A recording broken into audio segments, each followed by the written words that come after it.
Panelists, what we will do for those of you who have not been here, or to refamiliarize those of you who have, is that once we stabilize the number of participants who are off to the side, and you can see how many there are both at the bottom of your screen and over at the side of your screen. If you click on participants, you'll see who is out there. And once we figure out how many, and it seems to be stable, I'll ask everyone to mute themselves, and I will do a short introduction, turn it over to Will, and then Will will introduce the panel and turn it over to Clyde. Then Clyde will go, and everybody will take their cues from what Clyde does. Does that sound understandable? Was that comprehensible? I thought that sounded clear to me. So it works. I don't know, but I always think I sound clear. Dara, you know, you've known me. Was that clear? I was. Okay, she nods.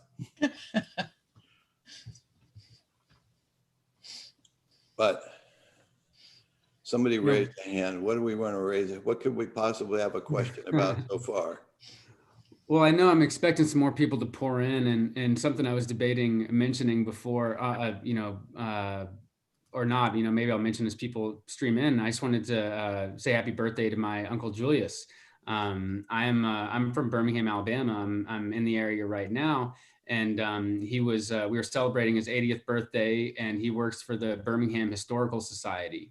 And they're doing a lot of stuff for this month, of course, and work, of course, with the Birmingham Civil Rights Museum. And he was remembering the time when the church bombings happened when he was a kid. And it was just so wonderful on one level to hear him talk about how much he's seen change. And it was wonderful to hear him talk about the work that they're doing at the Historical Society to preserve voices of people that were part of that.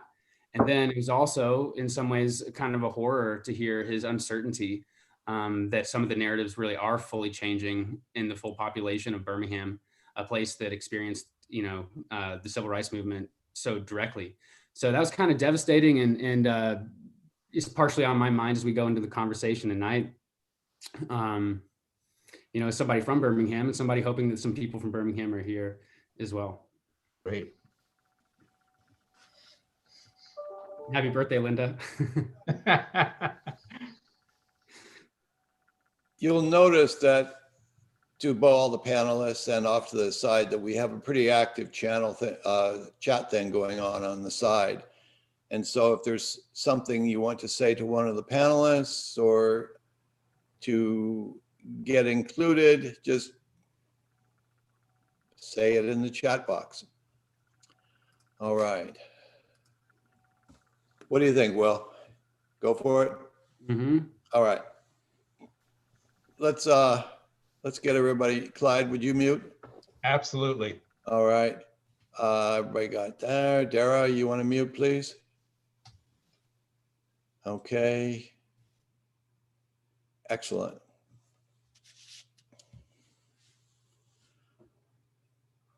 Well, welcome, everyone. My name is Dana White. Welcome to a very special Myth Salon. Today, we have Dr. Clyde Ford on the first Thursday of Black History Month.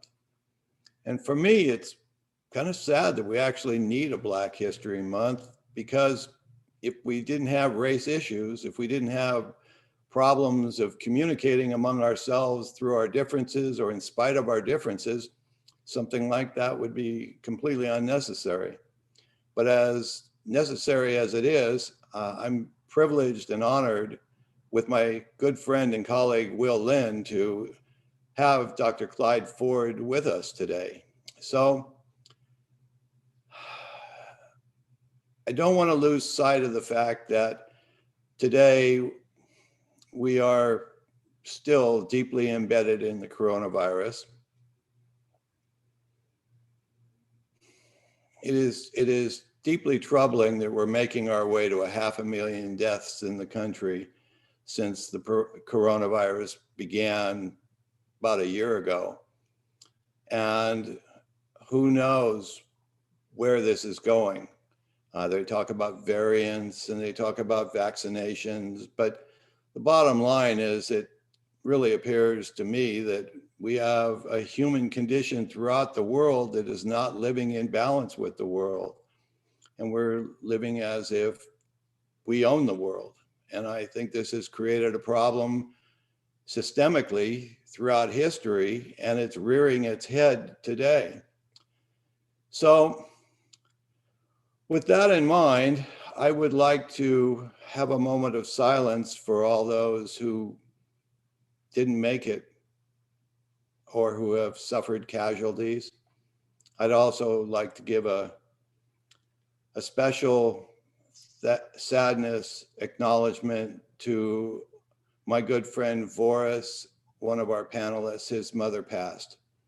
And I hope it's okay that I shared that, Voris, in here. I thank you. I love you, brother, you know, and I just, you know, you get one, and when they go, it's what happens. So let's give ourselves a moment here.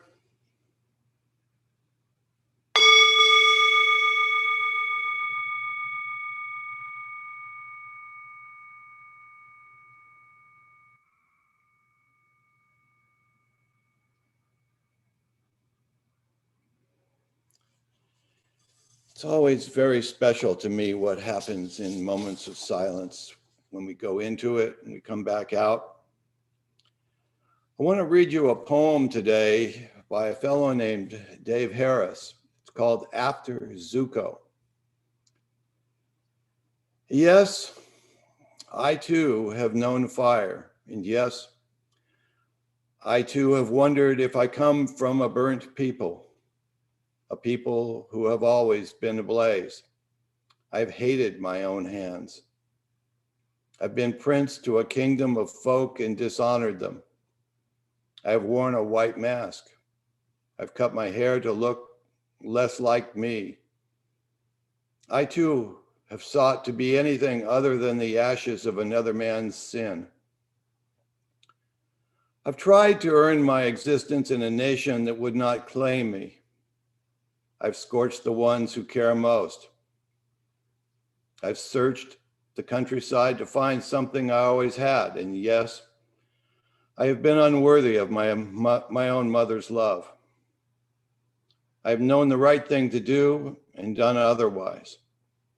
I too have been an exile and a product of my tribe, and yes, I'm still running. I too am afraid of being a good man. I too have been beaten by water, nearly drowned, emerged, and still, I would burn a forest down just to feel the warmth against my skin. So I would like to say, welcome everyone. We're in for a beautiful evening, and let me turn it over to Will. Will? Thank you, Dana. I'm also honored to host this event tonight. I originally came across Clyde when Dara Marks, who's here with us tonight, pointed me to his book. And I know Connie goes back with you as well. I've been introducing you to my courses on myth and story and philosophy and now anthropology for years. So it's really special to get to be here with you tonight and actually to invite those classes, in this case, anthropology and philosophy classes, to be here tonight. And I'm looking forward to discussing with them afterwards and want to welcome them especially. Before we get started, I also just want to make sure everybody knows that in honor of Black History Month, we've put up the Myth of February content portal on mythhouse.org, which is an introduction to myths of February, to holidays in February, including Sangha Day, which is the community day in Buddhist tradition, but also content portals on Black History Month, African mythology, and the events we have this month. So hopefully y'all check that out, and hopefully you'll check out other events that are on this theme that haven't just been going on in this month. For example, a Voris event at the end of last year. You can find that on Myth House as well. So we've got a lot to talk about tonight, and what I'm most excited about, I've got to say, with Clyde, is when we got together to talk about this event beforehand, what was just so obvious is how naturally, you know, it is for you to move between a discussion of like ancient mythologies, a personal mythology, cultural mythologies, and to bring those all into dialogue with one another in a way that enables you to see both mythological prisons and also healing narratives. And I know that that's come through in your work. That's been so meaningful to so many people. So again, it's an absolute honor and a privilege to have you. Thank you, Clyde. And now I'd better introduce our wonderful panel. And I'd like to say, you know, it is a lot to introduce and give these introductions to everyone, but I really do believe it's part of what this event is and part of what we're about. And what we are about is bringing together these voices of people from many different backgrounds. So if you'll give me a minute, I'd like to introduce and bring everybody into the room. You all know Dr. Dana White, who's a scholar and author, host of this Myth Salon, and adjunct faculty member at Pacifica Graduate Institute. My name is Will Lynn. I lightly moderate these myth salons. My PhD's in myth. I've spent years working for the Joseph Campbell Foundation and building an academic department for filmmakers and performing artists at what is now Husson College. We're also joined by Dennis Patrick Slattery, a mythology scholar, a poet, a longtime professor in myths in Pacifica's myth program, and author of An Obscure Order, Reflections on Cultural Mythologies. We're also joined by Selena Matthews, who's a clinical psychologist and author and keynote speaker who graduated from Pacifica and is an ever-present longtime friend of the Myth Salon. And Zaman Stanizai is also in the bottom right from me, a professor of mythology and political science at Pacifica and Cal State, a poet, a linguist, a mystic, and a Fulbright scholar. I'd also like to welcome and thank Connie Zweig, who helps us so generously to invite amazing guests to this Myth Salon. Connie is an internationally renowned psychologist for her work on shadow, whose books include Meeting the Shadow and Romancing the Shadow. Dr. Boris Nunley is a professor at the University of California, Riverside, who teaches rhetoric, philosophy, and literature. He's interested in issues of heretical energy, the dark feminine, gendered and racialized knowledge, and the demise of vulnerability. We've also got some special guests with us today. I mentioned Dara Marks. Welcome back, Dara, who is a writer and a leading international script consultant who had devoted the last 20 years to the development of a groundbreaking approach to the theory of the transformational arc and screenplay structure. She also does workshops on the feminine heroic. And this is our first time with Wally. This is me, first time getting to meet you, Wally Mutazamil. And I'm sorry, did I say that correct? I would like to check with you. Thank you. As a CEO and author and a global champion for hope, throughout his work, there's an emphasis on transformational leadership, educating and facilitating for the great responsibility of language and narratives that create realities. He facilitates for WRAP, which is the WRAP, Wellness Recovery Action Plan, and his company, Transformational Development Consortium, works to transform the world. Jennifer Lee Seelig is with us again, who's given a Myth Salon, actually did a salon with us on Martin Luther King some time ago, back when we all lived in another world and met in Dana's living room. Jennifer is a lifelong educator of over 4,000 students with 30 years of classroom experience, and her last academic position was at Pacifica Graduate Institute. There she taught depth psychology and the humanities. She continues to offer courses through Pacifica's public programs and memoir writing, and she's a frequent author of newspaper articles, book reviews, journal articles, screenplays, and author of and publisher of over 18 books, including her most recent Deep Creativity, 7 Ways to Spark Your Creative Spirit, which she co-authored with our friend here, Dennis Slattery, and Deborah Quibel. And the man of the hour, finally, Dr. Clyde Ford is considered a major leader in the realm of African mythology. His book, The Hero with an African Face, was described as picking up where Joseph Campbell left off. He writes, I woke up alternately cursing and blessing Campbell. Cursing him because he should have presented African mythology in a much more welcoming light than he did, but his racism blinded him, and blessing Campbell because his failure to do so provided a wonderful opportunity for me. And today we're very lucky to have Dr. Ford here with us to discuss African mythology and its importance for healing our societal wounds. So thank you for being with us, Clyde, and thank you also for joining us, Wally. It's wonderful to have you with us for the first time. Will, thank you for that introduction. Wow, I feel like I'm with such distinguished people that I should just be quiet and listen.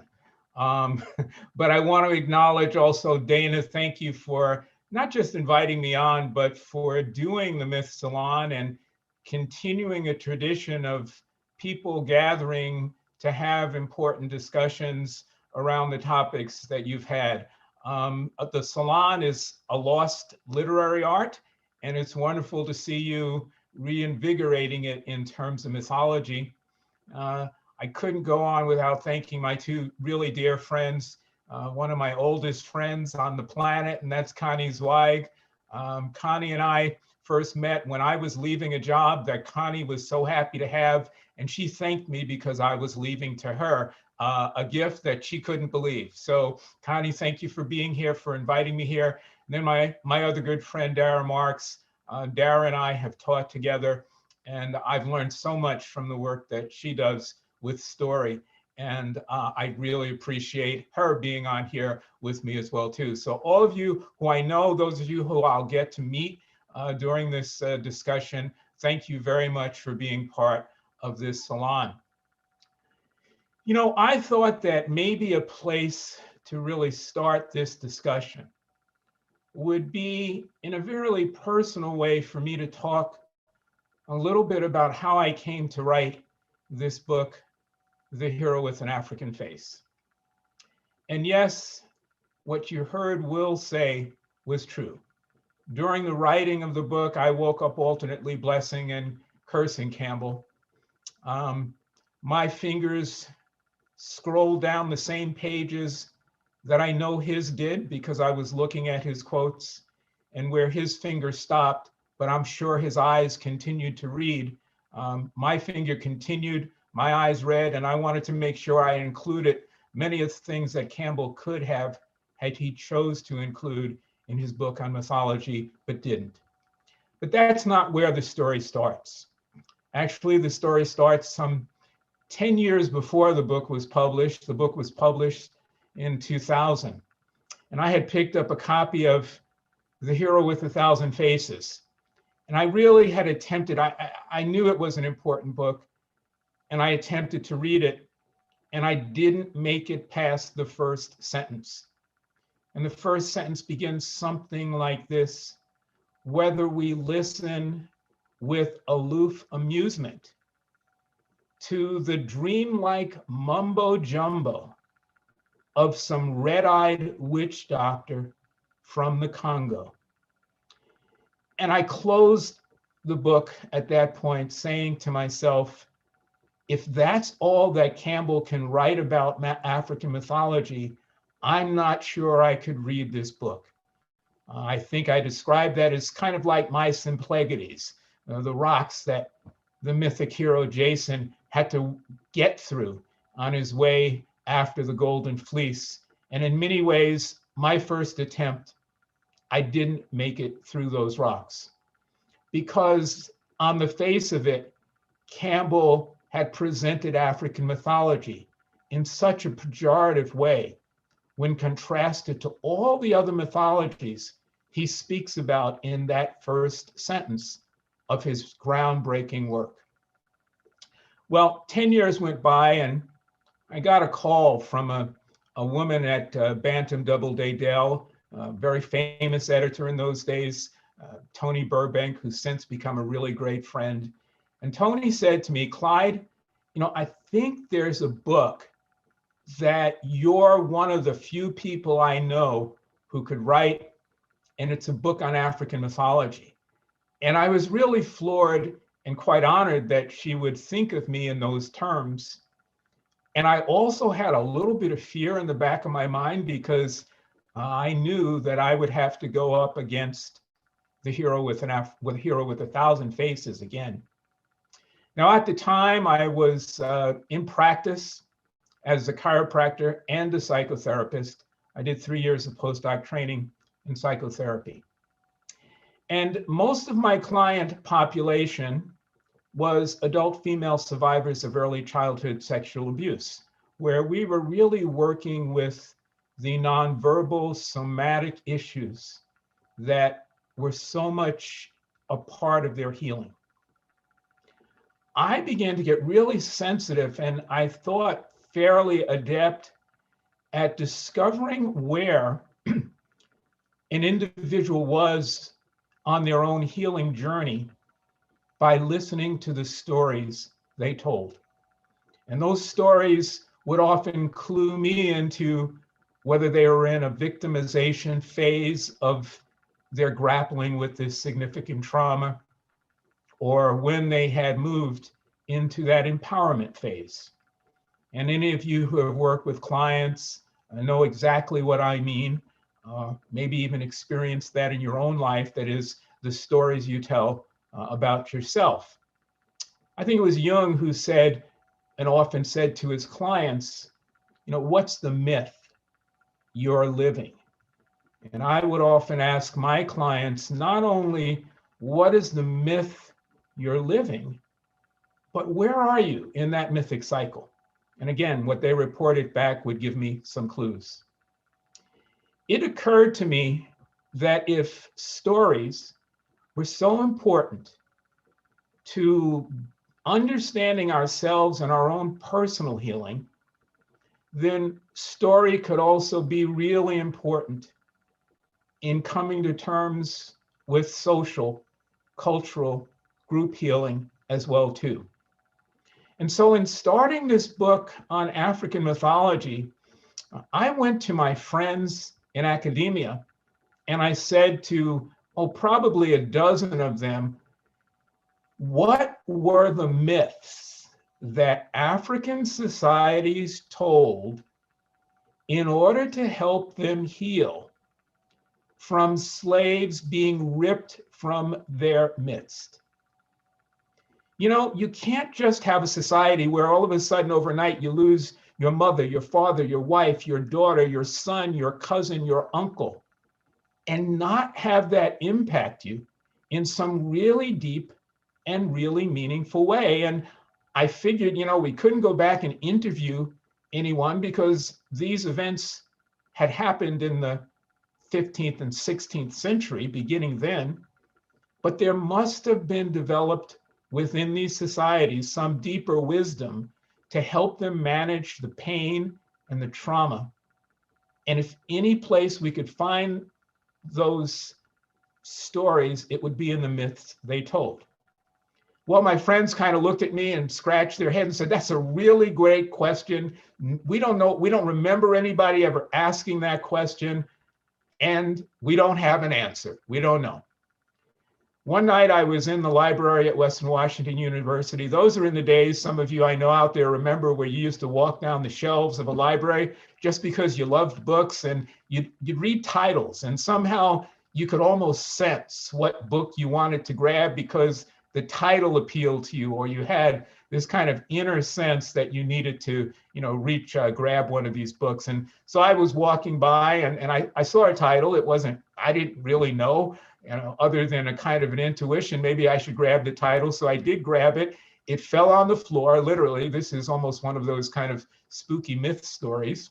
I picked up the book and I opened the page to the myth that described how African societies, a myth that described how African societies dealt with slaves being ripped from their midst. It was from the Bakongo of West Africa and the entire Bakongo region, what today is, the Congo and the Angola. And that's where really the Portuguese captured and transported to the New World the earliest African slaves. And so it was a really significant find for me because historically I understood that that's where slavery in the United States really began in Africa. What was so surprising to me was that that myth was not a myth or a story about victimization. Now, a lot of times, if we look at the African American past, what we identify both as scholars and as readers, as researchers, as people who have concern about the history of race and racism in this country, we look at the African American past with a story that's really couched in victimization. Slaves were robbed from Africa. Slaves were thrown on horrendous ships and transported across the Middle Passage, where perhaps as many as 20 million perished. Once slaves got to the New World, whether it was in the Spanish and Portuguese colonies to the south or the English colonies in North America, they were subjected to these horrible, horrible conditions.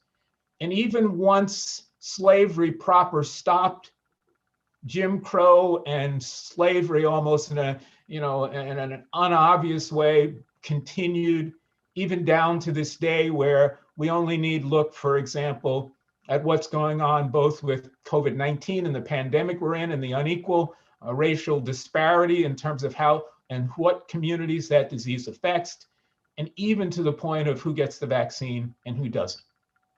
So it would be all those things are true. They all happened. I mean, slavery happened that way. It was brutal. The Middle Passage was brutal. Those folks, so many millions of people died. The slave system was brutal. All of that is true.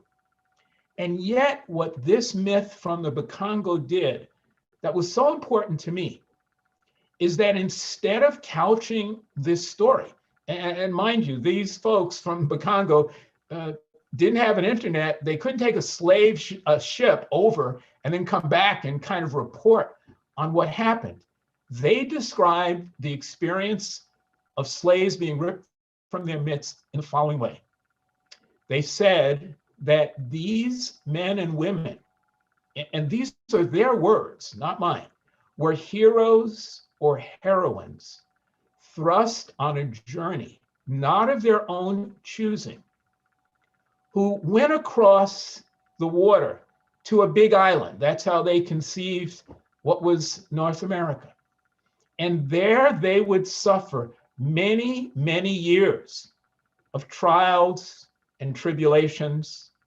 Ultimately, they would gain wisdom, and eventually they would return back to where they were taken with the wisdom that they had gained.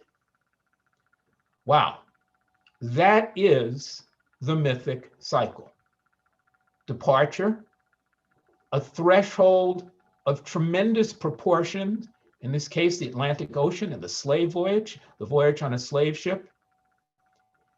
Time facing trials and unbelievable tribulations, and yet somehow persevering, winning gifts or boons, and then returning to the point of origin. When I read that, suddenly my own sense of my history as an African American shifted in a way that reminded me of how the stories of those women I often worked with in a clinic shifted from one of being a victim to one of empowerment.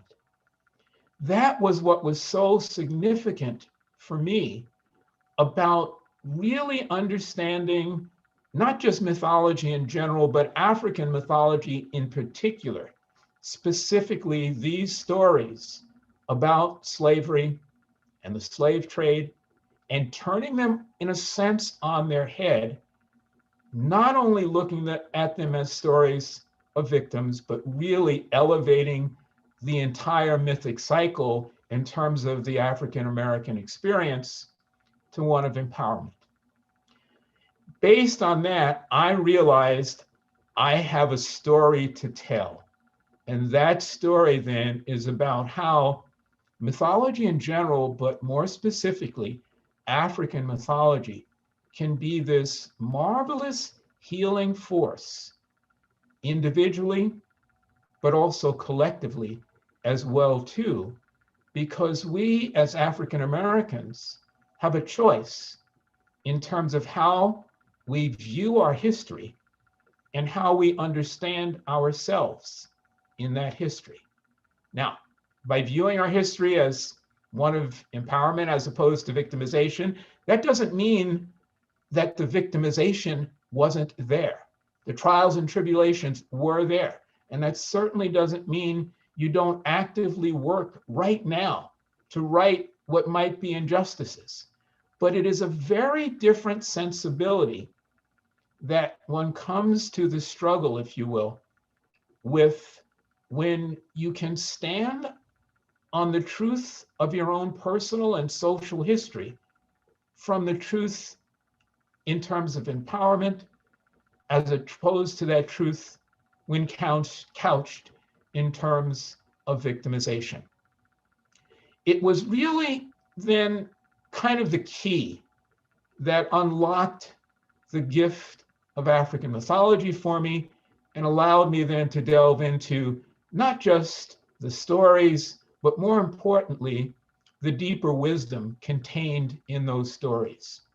In writing the book, I wanted to make sure that I wasn't just redoing the kinds of books that I had seen and read on African mythology time and time again. You know, how did the leopard get its spots? I mean, those are great folk tales. And yes, all folk tales have within them a deeper kernel of wisdom. But I believed, and I didn't really know this to be true, but I believed that if Campbell was right, in other words, if all of the great traditions had within them this deeper kernel of wisdom, then the African traditions must have that deeper kernel as well.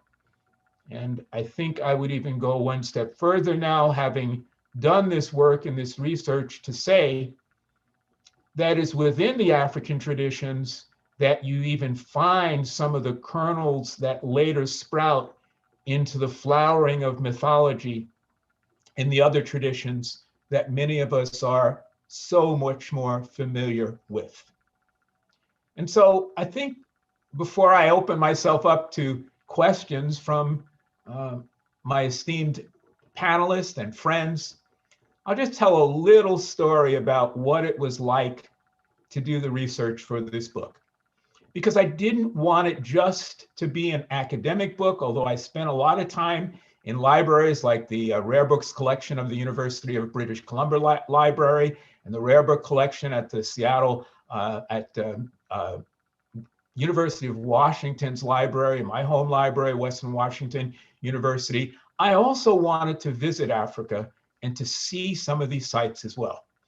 And so there is in particular in Southern Africa, a really ancient old people called the San, who have been masters of cave paintings for years.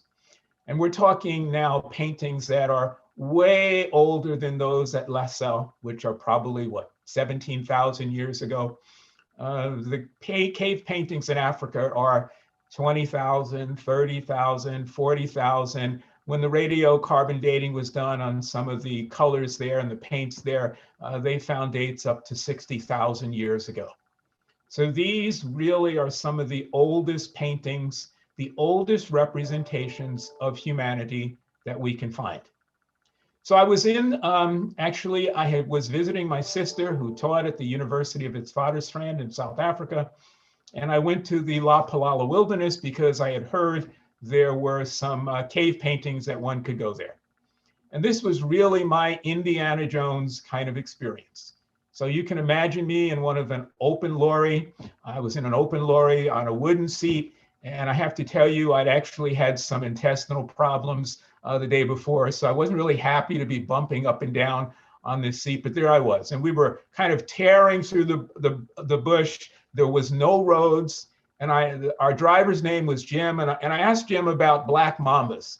And black mambas are some of the worst venomous snakes in the world. And just the week before, a friend of ours had actually had his father was killed because when he opened the door, what he thought was somebody knocking, it was actually a black mamba chasing a gecko up the front door. He opened the door and there was a black mamba staring him in the face, and it bit him, and you don't last very long. So I asked Jim, basically like Indiana Jones, I don't like snakes. Okay, I asked Jim what was the deal with black mambas, and Jim's answer was, don't worry, they don't go too fast. And a moment later, we saw this snake kind of curling in and out of an anthill. So we got through this really tall grass. We got to the edge of a real jungle. And I mean, this is the kind of jungle, when you think about jungles with vines growing and all that other stuff, this was that kind of a jungle. And Jim said, well, we have to walk about a half a mile. So we walked through this jungle about a half a mile, and there were carpets of insects. And at a certain point in time, you don't want to breathe, but if you do inhale, you're concerned that you will inhale a bug or something. And so we're kind of making our way through this carpet of insects in this jungle. And then we get to this cliff, and there's a goat with kind of a mountain goat with path on this cliff and a several 100-foot drop. And Jim says, well, we have to take that path, that kind of cliff path there. I also don't like heights, but I said, hey, you know, I want to do this. It's really worth it. I want to see these places that I'm writing about. And so we go on this cliff, and I'm kind of making my way with some trepidation, and we get to this alcove, and there, preserved in this alcove, is a painting. Now, this wasn't one of the 60,000-year-old paintings. There's only 12,000-year-olds. But what was so beautiful, and what the point of this story is, first of all, that Jim didn't know anything of what the painting was about. He was probably listening as closely to me as anything, so that the next people on his trips would get the real deal story. But there in this painting are these images that at first anthropologists used to say, gee, those African folks don't know how to draw animals even, because they draw animals that look like they're humans with animal heads. And what is all that about? Well, we know, and I've written about this, that those paintings were actually showing the inner experience of the San people going into a trance-like state. And in that state, the deep reverence and communication they had with their sense of the divine. And that sense was illustrated in these paintings by lines of force hitting at the base of the spine. And the San talked about a boiling energy that emerged from the base of their spine, traveled up their spine, and when it got to the head, their head flowered into this experience of light, which put them in touch with God. And I don't think it's hard at all to realize that that is a very similar description of the Kundalini experience. And I say this simply to say that within the deep wisdom and the sacred wisdom of Africa are the kernels of experience that we find in traditions around the world. Their significance was never lost on those who created these traditions, and the importance of these traditions as expressed in myth is not only their deep spiritual connection to their own sense of divinity, but how even today those stories can influence one's own experience of oneself, as it has for me, and a sense of what's possible in terms of healing in the world as well too. So I want to thank you for this opportunity to just say a few words of introduction. And I really do now look forward to engaging my friends and panelists, fellow panelists, in a discussion that might reflect and have us talk in more depth about some of these issues. Thank you. Thank you, Clyde. It's just incredible to hear the way that your own personal experience blended with pilgrimage and journey, and to touch base with old myths that relate to your contemporary situation, our culture situation. It's just kind of about as ultimate of an example as it gets to see it all fit together like that, personal, cultural, collective myth. So thank you very much. And, with that, I mostly want to defer to our panel, and I look forward to a rich conversation. As everyone knows, and it's a thick panel tonight, when you turn off your mute, we'll kind of know that you're ready to jump in. But since I know you have a couple friends in Connie and Dara, and we haven't had Dara here for a while, I thought I'd see if Dara wanted to open with a question. I am so thrilled to be here and be with you, Clyde, in this wonderful panel. This is such important discussion that we are having because it goes so far past the visible world into something so vitally important to all of us. And I know when I was when I was at Pacifica and really being introduced to a lot of mythology, the thrill of oh my God, and there I am, you know, and you keep encountering it, and it really is thrilling. And because my work has to do with the creative side of everything, and working with narrative and story, and working with writers, I increasingly was excited about its application to the stories in which we live, and how this amplifies it. So just a quick little background. I got it in me one day because your book was fortunately one of the texts we read in school, and I said to myself, oh, wouldn't it be thrilling to do a seminar on story with Clyde? And out of the blue, I called you, and you were so gracious and wonderful. And so we actually taught at the Black Writers Group at the Writers Guild of America. And it was, to this day, when I think of all the courses I've taught, this it still remains so close to my heart, and one of my very favorite. What a thrill it was to work with you, and because it's so inspiring, you know, it's so inspiring to be able to, as I said, oh my God, and there I am, to then see how much of the story that we live is in you, and you're able to communicate it in a way that you didn't realize the possibilities before you came in contact with these great mythic stories. So I have a question, and I'm going to let you take it anywhere you want to take it. But with my background with mythology and obviously storytelling, very often I will see a movie or read a book and become very frustrated that there was an instinct and something intuitive that pulled the storytellers, the movie makers, into the story. But because of the limitations of what they really didn't realize what they had. and so the story only opened, it was like something that wanted to blossom and never went any further. And I'm just curious if, as you encounter modern storytelling, if there are any films or anything in recent culture that you thought, I wish I could have had a talk with them because they didn't really understand the story that they had.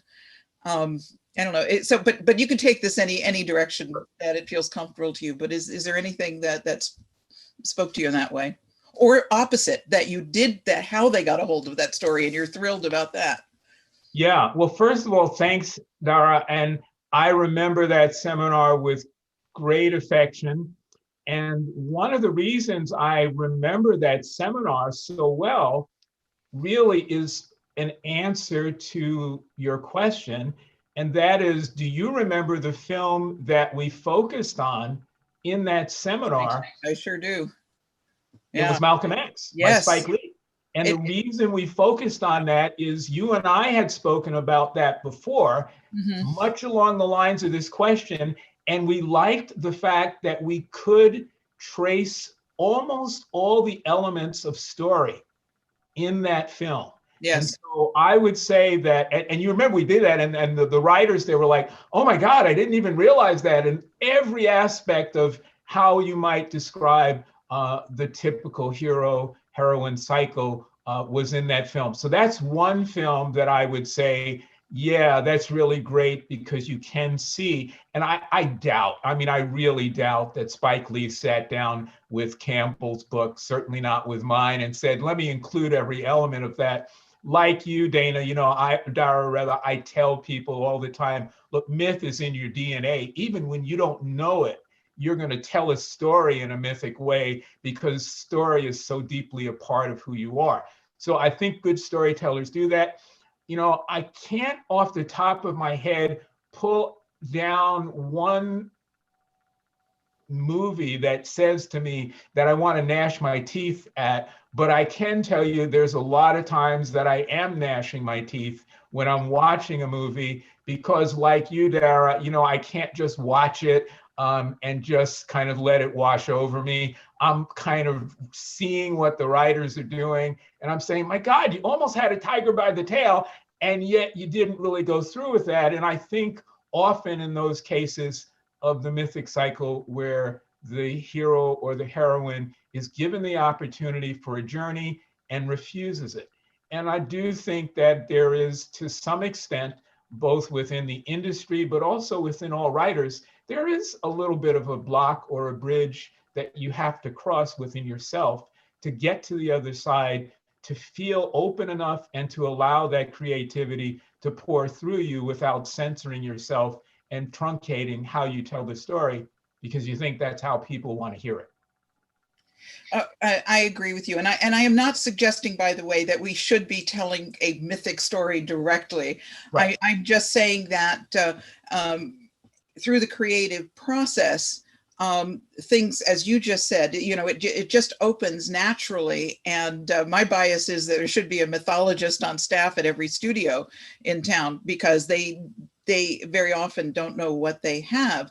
And we're now, there's a mythology that really is growing and blossoming through a lot of these comic book stories that are being told, and some of them are very good. I mean, they're very powerful, but again, they only go so far because they don't really understand what they have. And I'm thinking in particular of like Wonder Woman and Black Panther, and there is just more to this story, and if you knew it, it would like blast you forward, Yeah, and so Dara, that's a really, as you mentioned it, I'm reminded of gnashing my teeth when I was watching Black Panther and saying, oh my God, they almost got that. Why Yes. didn't I wish, and of course, I wish somebody had consulted me, because that was almost the kind of the mythic cycle there, but not quite.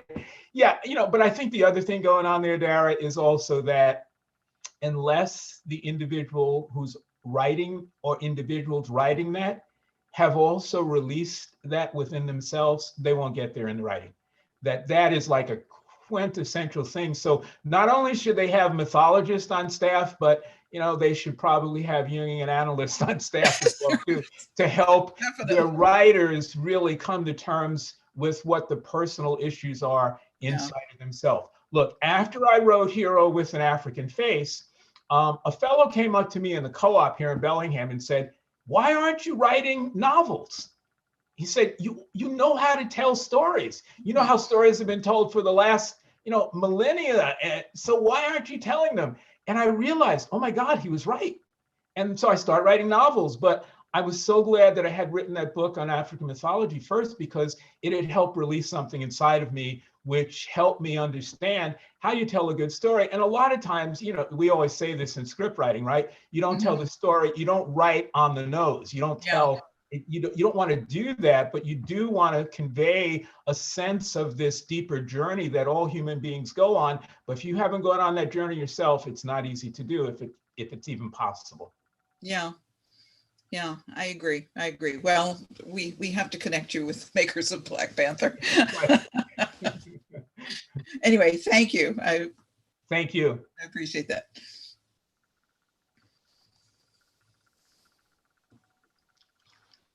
Anyone else on the panel? Yes, I'd like to jump in here, Clyde. I have two questions.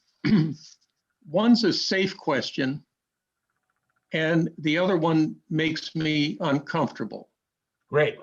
So I'm going to choose the uncomfortable question. Thank you. And I love the story of your writing about it and then going to the soil, going to Africa. So I haven't really sketched this out, but let me just get out on the table. What might I, as a white male, traveling to Africa,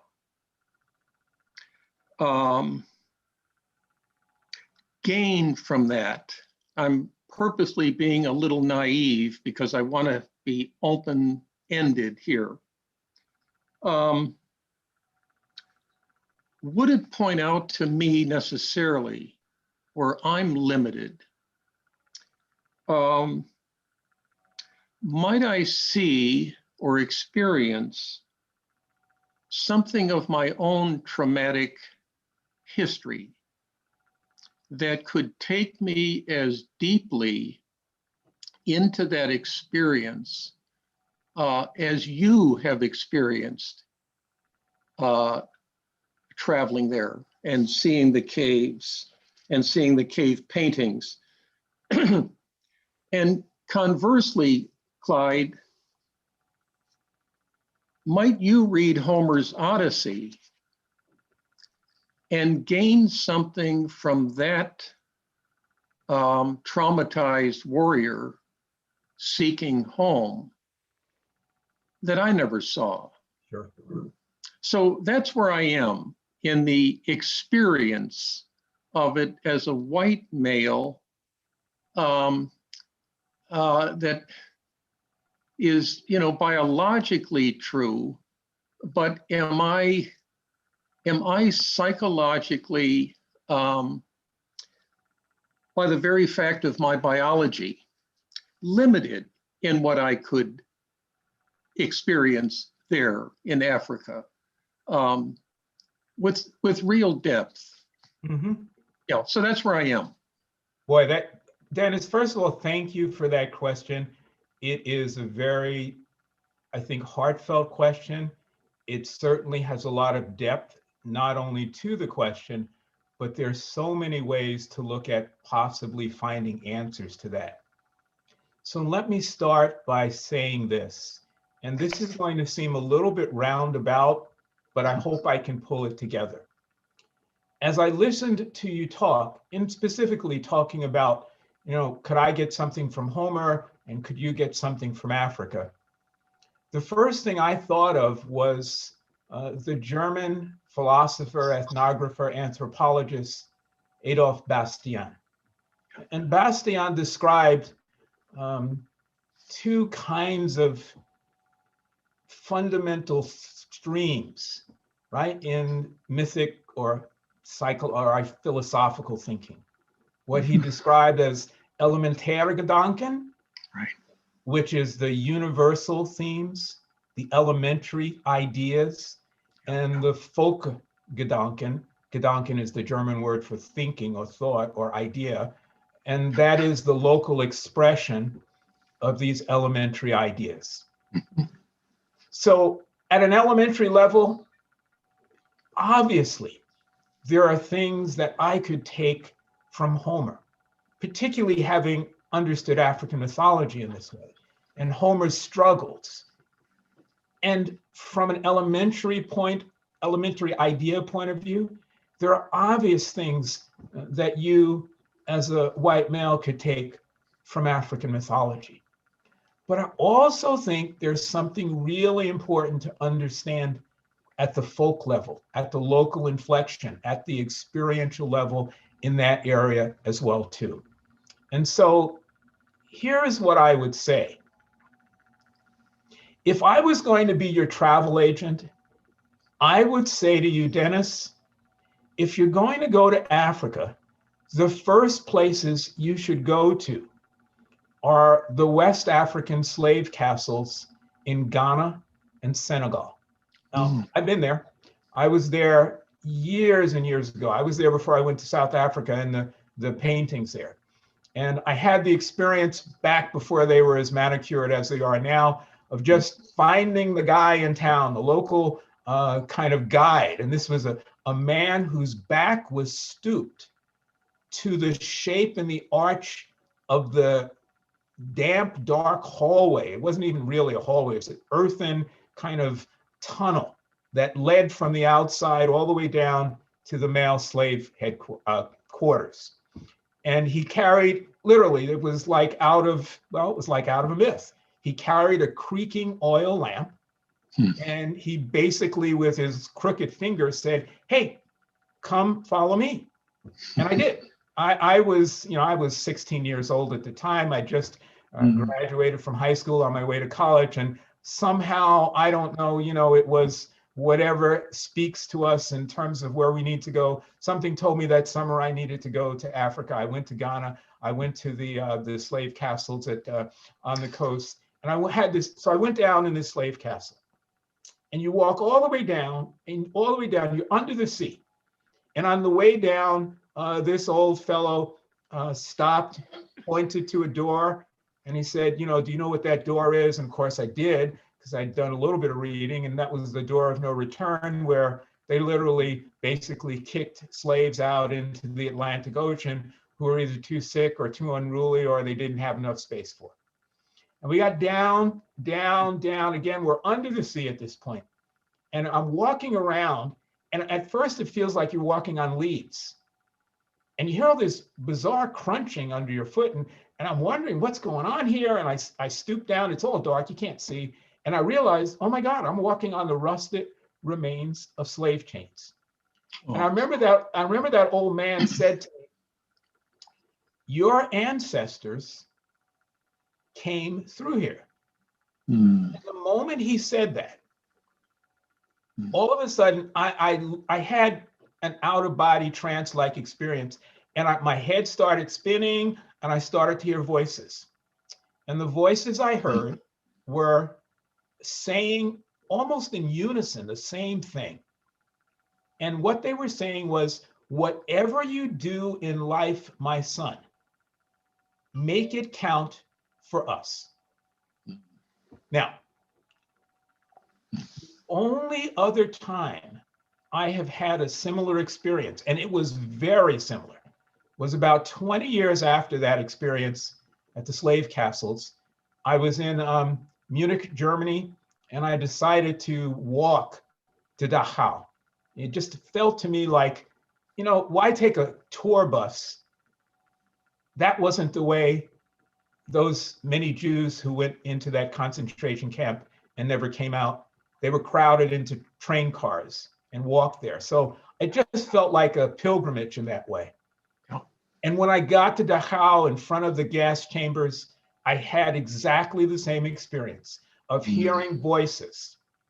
And in that respect, I think there's probably something really valuable for you, for anyone who could experience and is sensitive to that level of humanity and brutality, could experience going to the slave castles. Yeah. But then I want to go one step further, Dennis, and I want to say the myths itself also speak in a way that I take and should take something very different from what you might take from the same African myth. So let's go to the myth of the Bakongo. And that was the myth I discovered, really, that had to deal with slavery and what happened when slaves were ripped from the midst of these societies. Yeah. So the Bakongo have a tripart division of the world in which the top, or the sky essentially, is the realm of the ordinary world. And then there's this dividing line, which was the horizon of the Atlantic Ocean. And then beneath that is a world of the dead called Imputu. Now, the Portuguese word, the Bakongo word, or the Kikongo, that's the language, the Kikongo word for the Portuguese is Mputulezo. And the reason it is connected to this is that in the myths, the Europeans who raided for slaves were viewed as the witches and the wizards of the underworld, to which the slaves were then subjected to in their transformation over the horizon into this land that the Bakongo actually called Imputu. Now, Imputu is also the land that all Bakongo souls go to in their cycle of death and resurrection. And Imputu is also the land in which the heroes journey to fight these fabulous forces and then, struggle out. So in some respects, Dennis, the transition over the Atlantic to Imputu is very much like the ferryman over the river Styx. And the importance there in a psychological terms is that now you are talking about the process of going from this deep layer under the water, which is one's unconscious, to the ordinary world, which is one's conscious life, or vice versa, from the conscious to the unconscious. And what I see there is the opportunity to talk about and perhaps to work with as an individual, what are the unconscious forces in my life that lead to things like, unintended bias, unconscious racism? How do I bring those out? What is the process by which I then can, and I'm talking here really saying I, meaning you, how can I be my own ferryman on the river Styx or boatman on the Atlantic and bring forth those to the light of consciousness in a way that they might change? Now, I know there's a lot of folks who are actually actively, and most of them are white folks who are actively working on anti-racist ideas and anti-bias ideas. I think that's one of the difference in terms of, we could say, the movement now as opposed to the movement, when I grew up in it back in the 60s. And I think that's great. And I think that is supported in the myth. Yeah. Now, again, in that same myth, there's a different piece that I'm taking from it. Right. I'm taking from it the hero or the heroine who journeys through into Imputu and out again. But there is that other element there. And so, as all great myths do, and I know I don't have to tell you this, all great myths speak to whomever is reading or listening to that myth in a way that's appropriate to what it is they need to take from that myth. As we say in terms, the road rises to meet the traveler. The adventure you get, the story you get, is the one that you need and that you're most prepared to receive. Yeah. Clyde, that response was so helpful. I hope, and not just to me, I'm sure to everybody listening. So thank you for that. There was a wonderful set of analogies that you put out there between cultures. So I'm very grateful. Thank you. Thank you. Clyde, thank you so very much. It was, you just opened me up into another dimension here about looking at this, and I'm kind of blown away.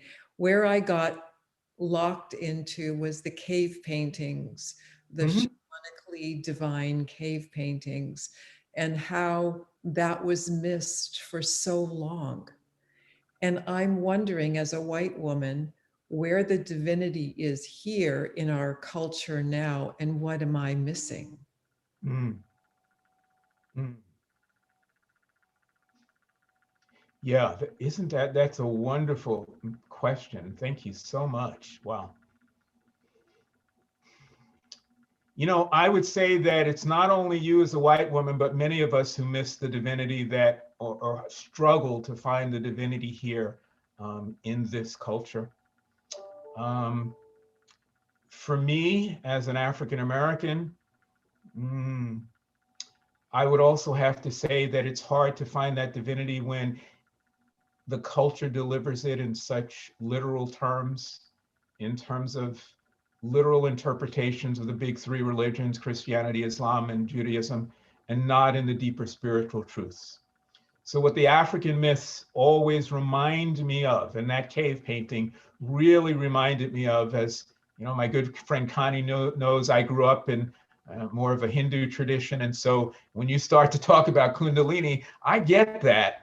But to see that the common experience of humanity even 60,000 years ago was the same, that reminds me to always look beneath the surface, even of the literal presentations of religion that were given. So, for example, I remember in writing the book, there's a section of the book on the African cross. And this is a symbol that is in African cosmological systems thousands, if not hundreds of thousands years before you see it appear in the West. And I was going to a concert, and I think I even described this in the book. My good friend Tony Brown, who's a world-renowned African-American baritone singer, and he was singing a set of traditional African-American spirituals, many of which came from slave traditions. And he was doing it in one of the large churches, Christian churches in Seattle. And so there's a huge cross on the wall. And I remember often if I would go to a church like that, I didn't have a real problem, with the cross, because somehow what it represented in the West didn't speak to me. But now, having understood more of how that cross symbolized for African mythology, the sacralization of the earth wherever it was drawn, and how it represented divinity manifesting into humanity and humanity merging back into divinity, I sat there and I marveled. I just sat there kind of in rapture with Tony singing, and I love Tony's voice, but the opportunity given to me then to look beyond the veil of how religion is traditionally presented to this deeper truth that we know to be there. And it really was mythology that helped me, and in particular African mythology, find those deeper truths. So I think I would say really an answer to your question is we can start where we are right now, even with the, if and I'm speaking in a more general sense, because I know many in this audience have a spiritual tradition, maybe it's from the East that they are part of, but in a general sense, anyone who's interested can start wherever they are and just keep digging deeper and deeper and deeper. And if you dig deeper in any of the traditional, religious or spiritual traditions, you get to common ground. And once you're at common ground, then this kind of miraculous world opens up. That's why I wrote the book. That's what I didn't like about Campbell. Campbell chose not to dig for common ground in Africa. Again, I was glad he didn't, because I could. But that's what I would say really is start wherever you are and just keep digging. Or as the Buddhists say, before enlightenment, dig, dig, dig. This is my take on it. After enlightenment, dig, dig, dig, and just keep digging until you find that common ground. And I must say, and this is just comes to me as I'm talking, there is a wonderful book by the African-American scholar Howard Thurman, who was Martin Luther King Jr.'s teacher. And this really is a good answer also to your question. It was Howard Thurman who in the 30s met with Mahatma Gandhi. It was Howard Thurman who inspired Benjamin Mays that Benjamin should come to meet with Mahatma Gandhi. It was Howard Thurman who actually then brought the ideas from Gandhi back to King. And actually it was Gandhi who had gotten the ideas about nonviolence previously from George Washington Carver. There's this marvelous history in the African-American experience of this intersection, this play back and forth between Eastern spirituality and the manifestations of the spirituality on the front lines of social justice. But Howard Thurman's book was called The Search for Common Ground. And it was all about how even within traditions like Christianity, you can get to a level of these deeper truths that not only help you in your daily life, but help you struggle in terms of bringing about a more just, equitable world. And really, it's a beautiful tradition to be able to connect King in this way to some of the teachings and the mythologies that many of us know, but don't realize the deep and the fundamental connection there. Wonderful. Thank you so very much. You're welcome. So Clyde, you made a connection for me with the original story that you told that was not about victimhood, but was about the hero's journey. Right. And I'm wondering if you can relate that to the whole movement in the West for racial equity. Sure. I think when I was in Berkeley in the late 60s, I joined the Black Panthers. And I think part of my attraction was that people were not victims. The empowerment attracted me. And I think it's what repelled a lot of white people and scared a lot of white people. And this whole arc from then until now with BLM, how do you see that mythologically, or do you? Is there is there a story arc there that you can describe? Sure.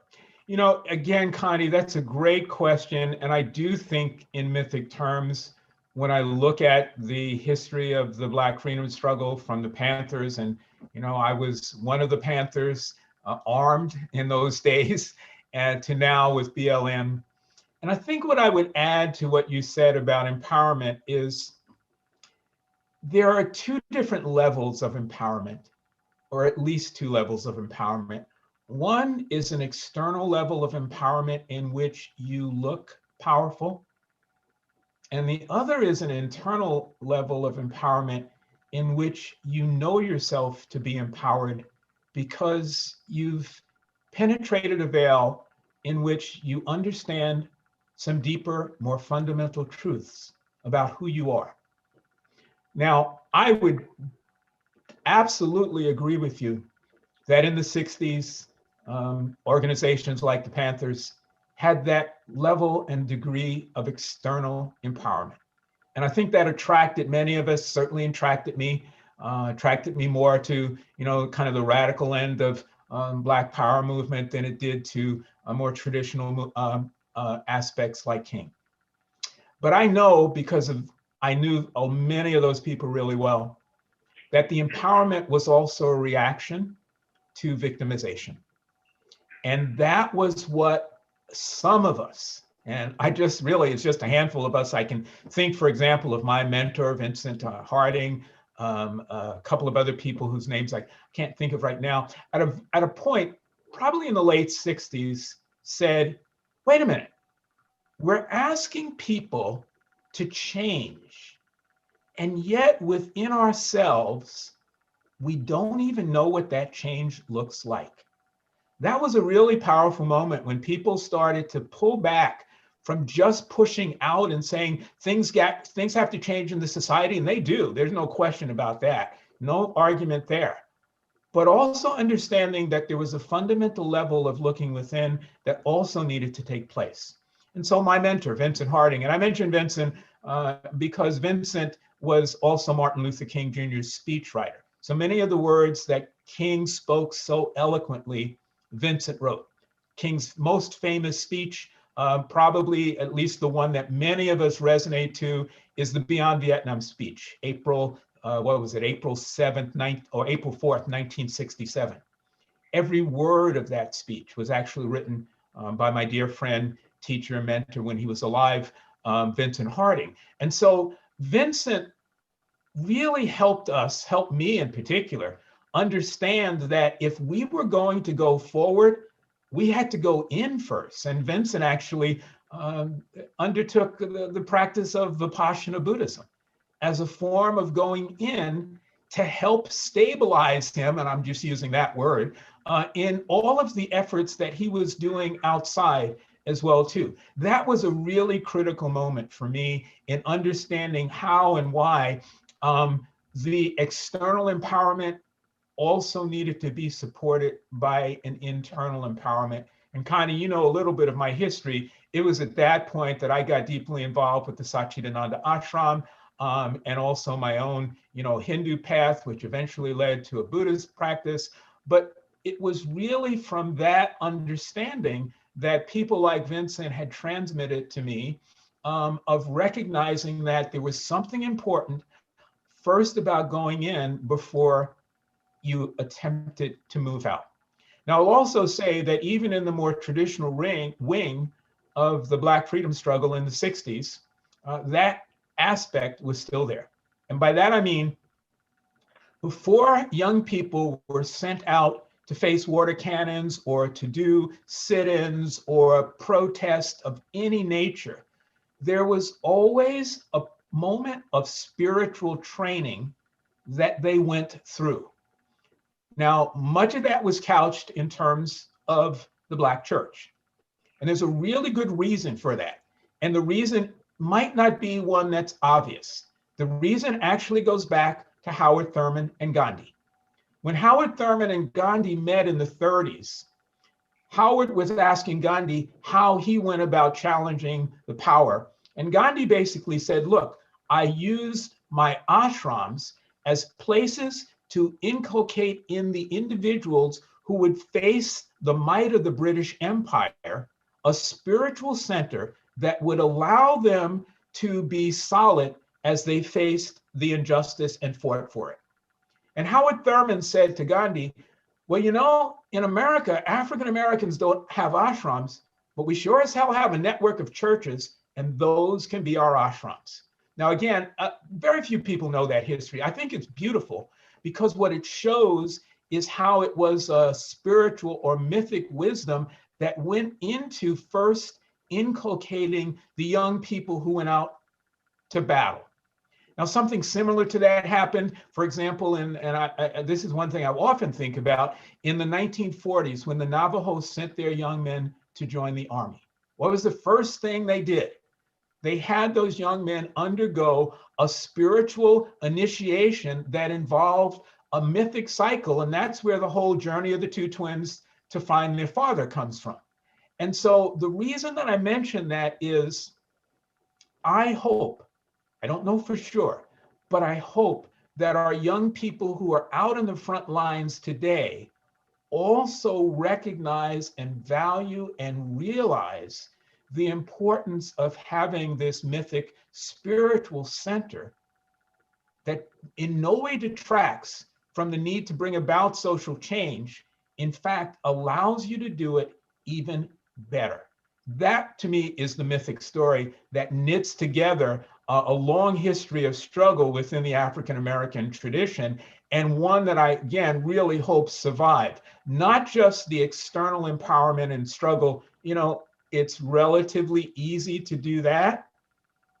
It's a little harder to do this when that means you have to look within first, even if you're going to be incredibly active and demanding of social justice and racial equity outside. So beautiful. Thanks for asking the question, Gandhi. Hello. Thank you, Clyde. I really enjoyed the presentation, and I've been thinking that perhaps when I look at the chapters of the Quran that are named after olives and figs and cows and, you know, times of days, afternoons and all that, it seems like what you were describing in those cave paintings is probably another example of how much we have disconnected ourselves from nature, and whether that nature is the animal kingdom, if you can call it that. I don't know if you can use a republic for it instead, or that for, you know, plants and vegetation and all that. But we have kind of in the name of development and progress and you know, the dominance of technology and the independence and all that, we have become way too distant from nature. Mm-hmm. And so what might have been in those cave paintings where there were human beings with the heads of the say different animals, we probably see some semblance of that in our sports teams, where, you know, we have the Vikings, we have, you know, all these other, I don't know whether this was done consciously or they just happened, but other than that, we are a little too distant from it. But I also wanted to ask in a more direct way the question as to the underworld. Yes. That we have the version of it that you explained in the Congo. And then, of course, we have the Egyptian version, which somehow jumps the Mediterranean and becomes part of the Greek. And then, of course, in almost every culture, we have the underworld. My question here is whether there is a whole lot of universality in that, or is there some way an originality of that underworld that probably comes from Africa, and during the long course of history, we have forgotten the origin that, yes, there was an underworld there that has become part of our common culture in almost, you know, every color and shade. Yeah, that's a great question. Again, thank you so much for that. And I also can't help at least saying a little bit about what your first observations are about the separation between man and nature. There are a couple of African myths which really speak to that. One of the myths that I love that is the myth of Unambote, and of course it's Unambote who's sitting in, and again, I got to say this myth is way before Christianity ever got to Africa, but Unambote is sitting in a garden, and and God comes down and tells Unambote there's a particular fruit on this tree, but don't eat it. If you do eat it, you're going to be in big trouble. And then the snake comes into the garden. And if it sounds a little bit like the Garden of Eden story, it's certainly there. But again, what's most important is also, of course, Unambote eats the fruit, because that's the manifestation or the representation of humanity connecting with their fundamental affinity and deep connection to the natural world. Now, in the cave paintings, the interesting piece is that the early anthropologists would often just say, those Africans, they don't know how to draw the natural world, which was just really funny because they thought, well, and all sorts of explanations for why. One of the explanations by Von Daniken, for example, was that aliens actually drew these pictures, and these were aliens. Nobody would give Africans the benefit of understanding why the cave paintings were drawn with these heads of animals on bodies. So in the 1930s, an African guy, a fellow, a son, out of the blue, his name, I don't know how to pronounce it, Q-I-N-G is how it was spelled, walks into an office of anthropologists. And you can imagine these anthropologists are just probably, their eyes are blinking, their heads are rolling.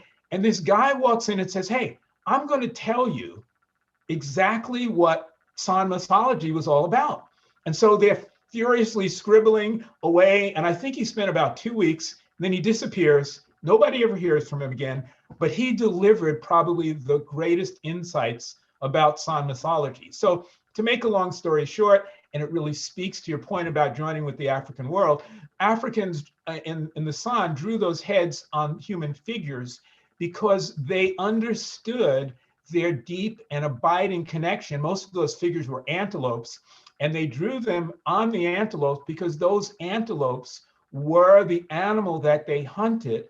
But just as with the buffalo and the Native American traditions, not only was the food animal food for their physical bodies, it was food for their soul and their spiritual bodies. And there was a very direct process by which they hunted, watched the antelope pass into the next world, and saw themselves also passing into that realm as they were part of the hunt, even to the point that the spiritual dance they did, which was all about raising this Kundalini-like energy, was them mimicking the dance of the antelopes as the antelopes died. And in fact, the process by which the San people then connected with this deeper sense of divinity and spirituality was even called a death. So there is this fundamental, just kind of really very, very deep connection then between the San, between the myth, between the actual rituals which are enacting the myth, both in terms of dance and also in the killing of the animals as well too. Now, the problem I'm having is that in answering all of that, I have forgotten your question. So would you just briefly tell me again what your question was? And I'd like to pick up on it because I thought I might have had something that I could say there as well too. Well, that's a good way of linking to I got sidetracked to this, the killing of the animals, which probably was the initial sacrifice, which then get into human sacrifice and all that. But my question was the element of the universality that we see. Is the universality primal or is the originality of the underworld? Which one is the case? I mean, we all come from Africa, and kind of, I mean, it's a given that the originality would be from there, but somehow we have forgotten that. And even when you look at the universality of it in the mind of most of us, and I put that us in quotation marks, in the minds of most of us, the African element is marginalized. And so we are looking at it as more, the farthest we'll go would be a kind of a Middle Eastern mythology, but not farther beyond that. Yeah, again, a great question. And here's how I'd answer it, kind of in a way that I spoke of before, but this has always been the question in comparative mythology, right? Are these mythologies similar because there's a fundamental commonality between human beings, or is there just some synchronicity in which a mythology pops up here and a mythology pops up there, and they're locally popping up mythologies, but maybe they have some similarities there. So this is a question that I think, mythologists and anthropologists and cultural ethnographers have struggled with, or at least wrestled with for years. I think that in a sense, you can follow and see both themes. Again, like Bastian, like Jung, there is this sense of the elementary ideas or a collective unconsciousness that manifests itself in local expressions in a particular way.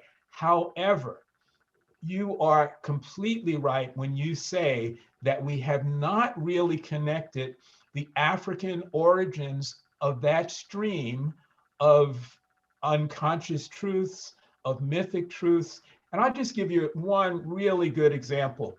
I was in the rare books collection at the University of British Columbia, and I came across the writings in the middle 1800s of an anthropologist whose name I do not remember, but wrote about a culture on would be the east coast of Africa, who way back, he traced this back some several thousand years, had a figure that reminded him of the work he had done in India with the god Shiva.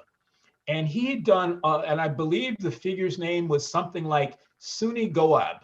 And I just was fascinated in reading this, didn't see how I could really fit it into the book, but realized there was a wealth of material there about how the diffusion of these ideas may have even happened out of Africa. This anthropologist was saying way before it was popular that it probably happened from people actually traveling the coast of Africa into India. And we now know that that is a route of cultural diffusion that took place. Closer to home, and even including the Egyptian mythologies, I've always been of the belief, and I think we could really do that tracing. It's probably a great PhD thesis in there for somebody who looks at the diffusion of African mythic traditions into Egypt, into Upper Egypt, lower not the southern portion of the Nile, and looks at how those deeper traditions actually then became the basis of many of the Egyptian mythologies that ultimately crossed over into the Middle East and eventually also became part of all of the Middle Eastern mythologies that gave rise to the Middle Eastern religions, the big three, the Abrahamic religions of Christianity, Hinduism, Christianity, Islam, and Catholicism. So I do think that diffusion is there if we look for it. And I also believe that particularly as time goes on, you see local expressions overtop this fundamental stream of mythic wisdom that then develop it further into a particular aspect that's identifiable with a particular culture. Thank you. And thank you. I think there is also that connection, like what you can see in Hathor in Egypt, and then the calf, and then you see the first chapter of the Quran named the cow, and then you go over to India. I think the theme runs through most of these cultures. We may have to do more research to connect them, I guess. But thank you very much. Yeah, I couldn't agree with you more. As I said, I think that somebody's got a wonderful PhD thesis and a life's work just looking at those connections.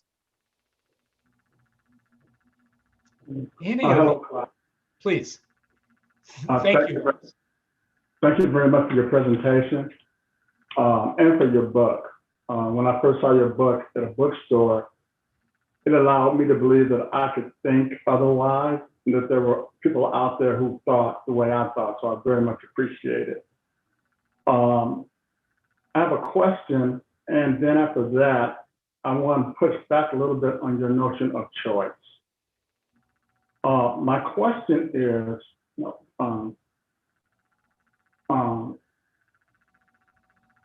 part of the description of your talk was how we could use myth to talk about race. Mm-hmm.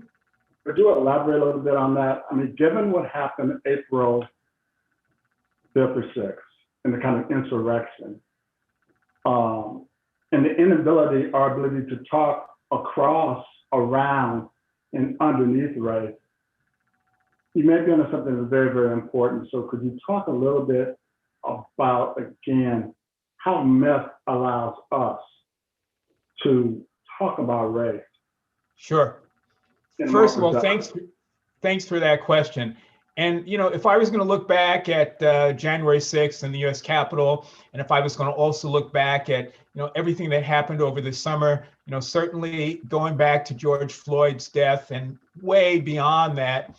And I want to tell you also, Boris, as thinking even about George Floyd's death, and I'm finishing a book, should come out next year from HarperCollins, I was able to trace back the image of a person in power and authority putting their knee on the neck of someone they were subjugating way back into the mythic traditions of early Christianity. And so there is, again, you know what they always say about myth? Myth is the tune you dance to, even when you don't know it's playing. And so I do think that there is within Western culture these deeper themes about power and domination that have mythic origins that get played out in ways that the folks playing them out don't even understand that they are playing out those tunes. And that I think is really important, first as a basis of understanding. Now, beyond that, those of us who are advocating for change, who are fighting for change, who are out on the streets working for change, the role that mythology can play there, which is really fundamentally important, is what I said earlier. We don't need to feel that that is the way we should be living in a society. And yet, were I to look at those incidents from the point of view of the African societies, which originally their ancestors and our ancestors came from, they would say those are horrible things, but they are also not indications of victimization. They can be viewed in terms of empowerment as well, too. That to me is really critical because it means that I am not struggling against you and seeing myself as a victim. I am out there struggling for social justice and racial equity, seeing myself as an empowered individual, not just because I'm raising my fist, but because I understand inside myself, I have a center. I have a center that I'm not going to be knocked off of. You know, like that old gospel song says, you know, not going to let anybody turn me around. And having that place of not letting anybody turn me around is really important when everybody out there is trying to turn you around, whether they're the folks storming the Capitol, whether they're the pundits on Fox News claiming that Black Lives Matter is equivalent to the folks storming the Capitol, you name it. Having a center that you're not going to get turned around on, I think is essential to really being deeply engaged in the everyday struggle and the challenges that take. And that center, for some people, not for everybody. I'll never say that there's a one size fit all here, but for me at least and others, that center has been a mythic center. Just tell you one more story that directly comes from the book to show, I think, the power of this mythic center. I was totally amazed, but for the first 10 to 15 years after this book was published, I've got letters, and I still have them in my file cabinet, on a monthly basis from men in prison, many of them on death row, thanking me for writing the book, because it helped them come to terms with the circumstances of their lives. Wow. I mean, I had no, I really did not write the book thinking that at all. But what I realized then is that there is a way in which mythic wisdom helps you come to terms with the circumstances of your life, in which you no longer have to view yourself as a victim, but you can view yourselves in an empowered way. That is key. I think it's critical. I think that's probably one of the most important things that people of color in this society can do, and that is to find that center from which no one can turn you around. And that center is going to be a spiritual or mythic center, and that is incredibly important. Thank you.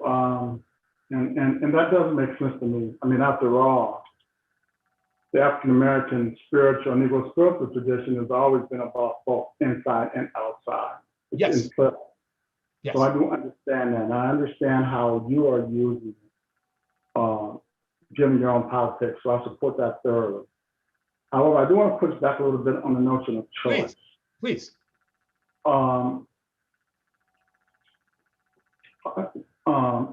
First, let me say the fact that I support young the way that I do. Clearly, I think that individual transformation of the self is vitally important and in many ways precedes politics. So I'm rolling with you there.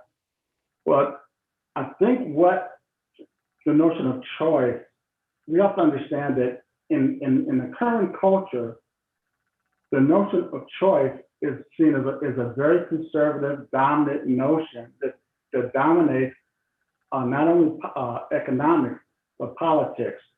It's called neoliberalism. The notion that we all have choices. And we are where we are because we did not make the right choices, right?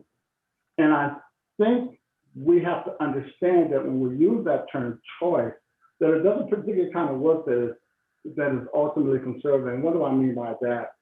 It's the notion of language. In 2008, I think, Dennis wrote this wonderful piece on where he was advocating for what he called an aesthetic psychology. Mm-hmm. And if I'm quoting you, Dennis, please correct me. And in that piece, he was talking about, he reviewed James Hillman's book about City and Soul, I believe. And he brought up this very big this notion of Hillman and language. Mm-hmm. And let me read that to you. And this is why I'm pushing back against choice. Mm-hmm. What Dennis wrote is, language itself carries psychic health and illness. One might look with great effect to the health of language and its freedom from cliched expressions, worn-out phrases, conventional knee-jerk sentences, sound bites, unconscious use of metaphors to clean the soul illness of a people, of a city, of a civilization. Further, he writes, and this is only one of the paragraphs, right? It is one measure to learn, to observe, it is quite another to find fresh language free from group speak and the dead mudding of exhausted words that compromise what he refers to as the malady of psychic numbing. Mm-hmm. And when you have people who don't have a critical relationship to language, I have one because I was fortunate in terms of who I met, et cetera, et cetera. Language does us as well as we do language. Mm-hmm. And we have to take that into account when we talk about choice. We all don't have the same amount of choices. We all don't have the same kind of psychology that allows us to choose. And as Dennis will not finish here, the improvement of the quality of life depends on a restoration of language, which notices the properties of bodies, the qualities of life. An African-American feminist, Hortense Phillips put it another way. Indeed, sticks and stones may break our bones, but words would certainly kill us. Sure. So I'm not arguing against your notion of choice. What I'm arguing for is a more textured deployment of the word choice. We can take into account of the importance of language. Sure. After all, myth is conveyed through talk, plurality, and language. Most of our sessions, in terms of therapy, right, is a talking cure. Sure. So I'm a little bit concerned about that. Can you respond? Tell me what you think. Absolutely. You know, I would go one step further and say choice is a privilege, and a lot of people don't have that privilege. But here's the piece. Once you experience your privilege to choose, I also think it might be incumbent upon you to be the teacher that helps others experience their privilege they may not even know they had to choose in that way as well. And I don't mean that you go around teaching everybody, oh, you got to understand myth. Look, I'll just cite an example from somebody you probably know, that's Kwame Scruggs, and the wonderful work that he's doing with young people. But that is helping them know they have a choice. And that is a certain privilege and freedom that if you proliferate well enough among communities of color, now you have more power in knowing that you didn't have before. So yes, I agree 100% with you. Language is important, choice is a privilege, but I do think some of us, and I'd have to say, my brother, you're one of those people. So I think it's your responsibility too, when you break through that point of realizing you do have choice, it's incumbent upon you to find a way to share that. How you made that breakthrough, what you did with that, how that helped you, how that empowered you, how that changed your life, how that fueled your capability to go out in the world and be more productive about bringing about the kind of changes. It's incumbent upon us to do that. I think that's the beauty of, knowing these mythic traditions.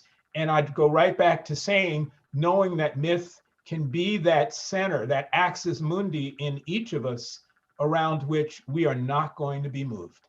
We need to find ways to share that, particularly with the young people today who may not be getting that same teaching in church because they're not going there anymore, who may not be finding that same teaching in their own coming of age experiences, because unless they're part of Kwame Scruggs' organization, may not have that available to them.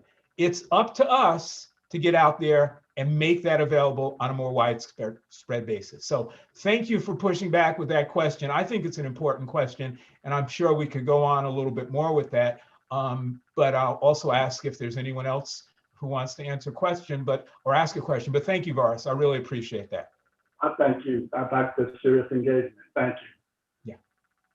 And thanks for being here, Kwame. Hi, Kwame. Definitely important to evoke. We haven't heard from Jennifer yet, and she's a special guest with us tonight. Jennifer, I wonder if you had any words for us, and also, just want to point out we're getting amazing commentary in the chat. I hope everybody's following that as well, and we're going to try and bring in as much as we can. Incredibly rich evening. Thank you.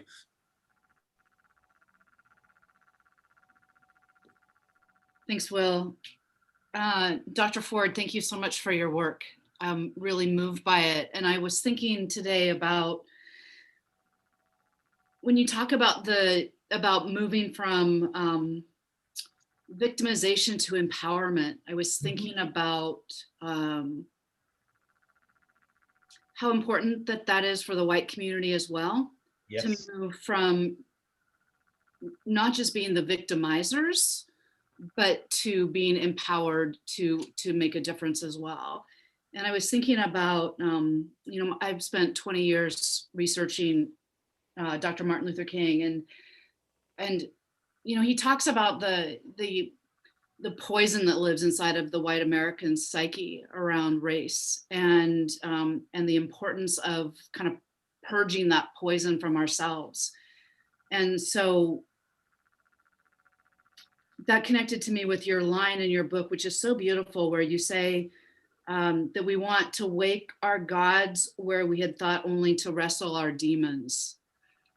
so I was thinking about for white people, for myself and for the white people that I work with, that it's important to not just see ourselves as demonizers, but the capacity for agency as well, not to see ourselves as gods in any way, because that's where we got in trouble in the first place, but to kind of awaken our better angels around issues of race.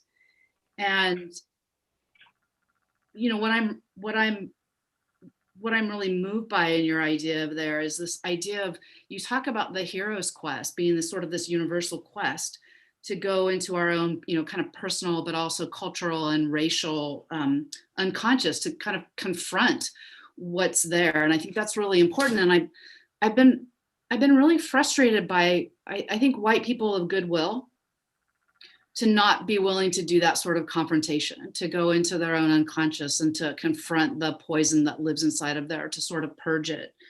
So I think your book is really beautiful in that sense. And you talk about Dr. King in your chapter on the myths of death and resurrection, where you say, this is a great line where you're talking about, you ask the question, what is the monster consuming my humanity?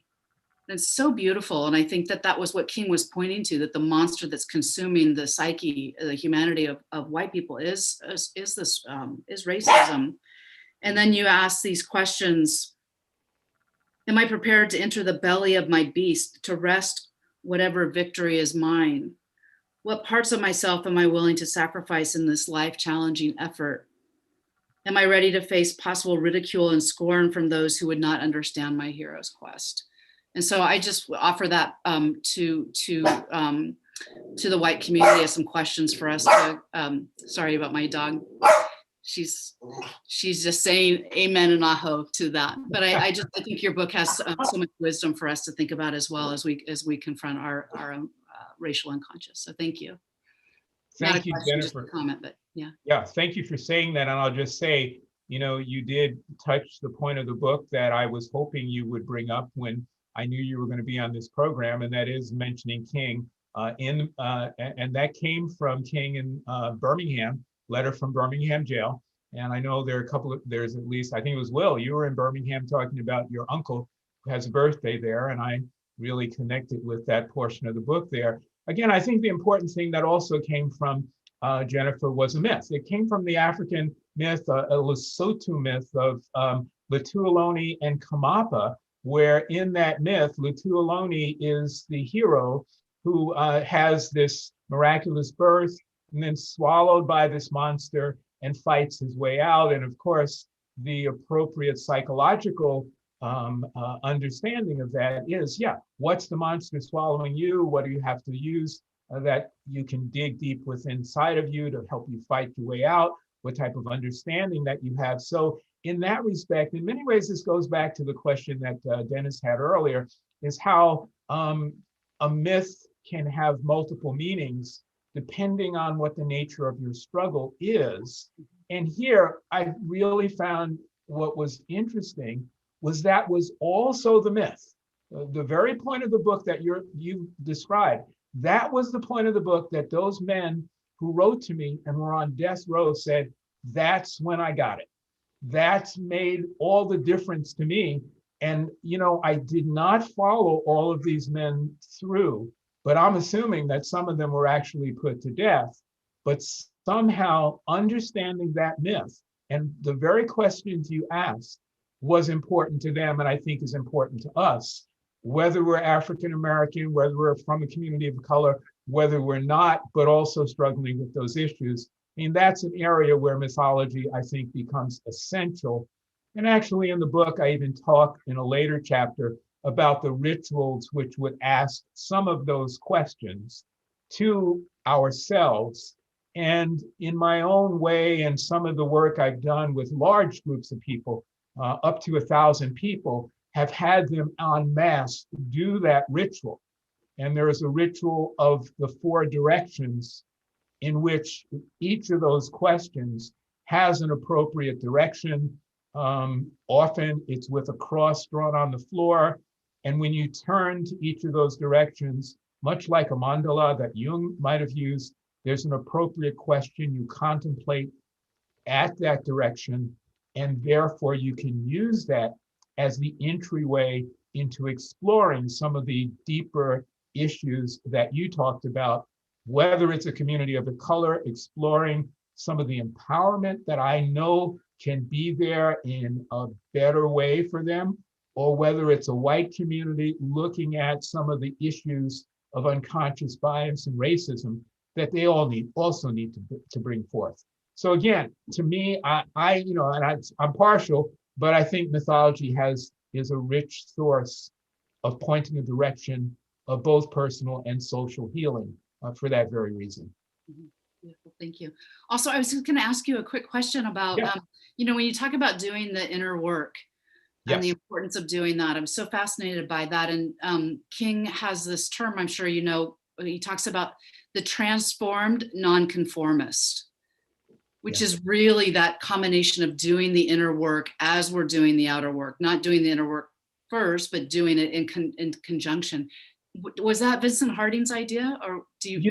I don't know that it was Vincent directly, but I do know that idea of transforming the nonconformist was part of the dialogue that Vincent and you might remember. I can't remember the fellow's name who went up to teach at Harvard, who later became a Buddhist, who was very deeply involved with Stokely in the SNCC and the creation of the Black Power movement. I forget his name, it just slips me. But that was part of the sense of what it meant, that you couldn't just go about making change in the world until you had deeply transformed yourself in some way, looked at yourself in terms of change. I mean, we broke it down a little more simply in saying what we'd often say in not so eloquent as Vincent and wrote and Martin spoke. We would simply say, how can you ask people to change if you haven't changed yourself?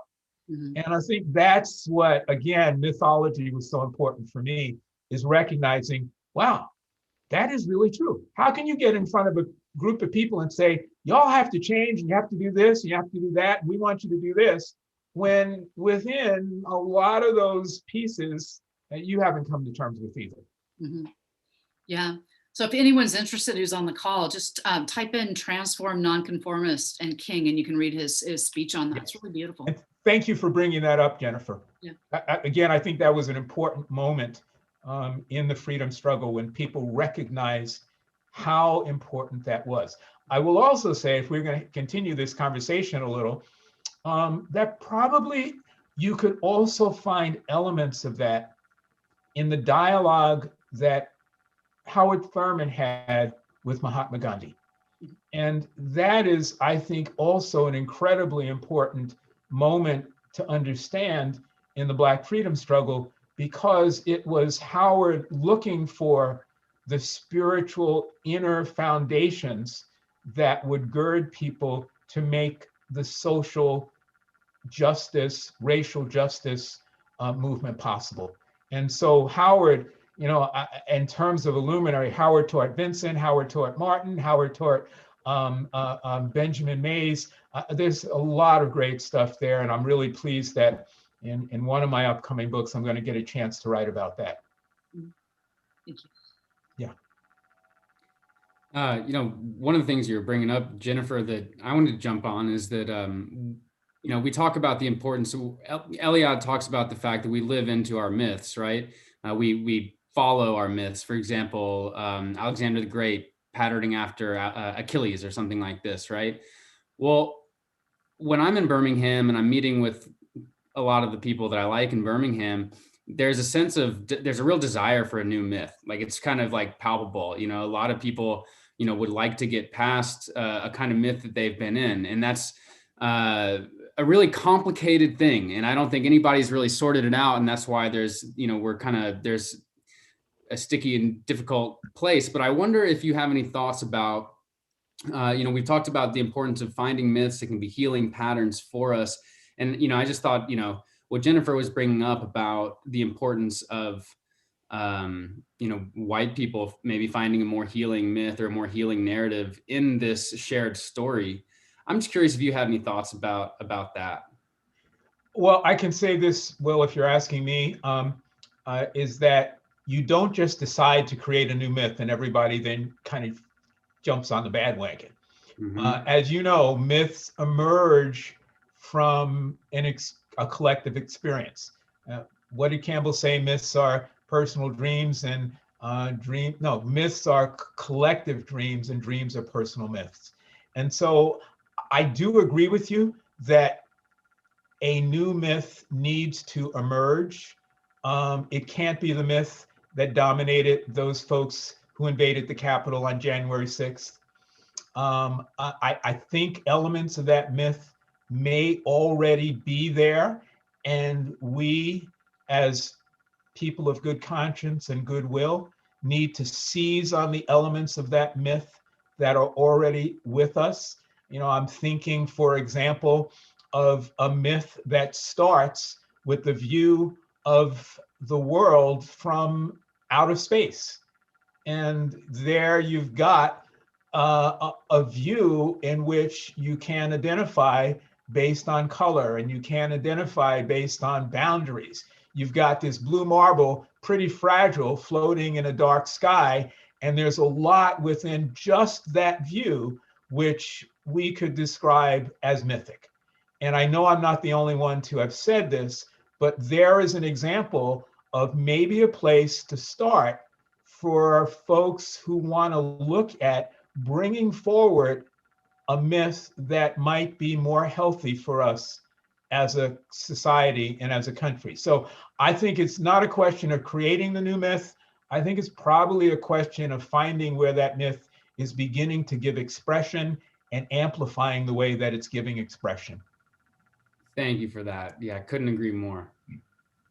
Well, Clyde, it seems that a belief system is an early stepping stone to forming a worldview, that the myth is underneath the worldview, perhaps at an unconscious level.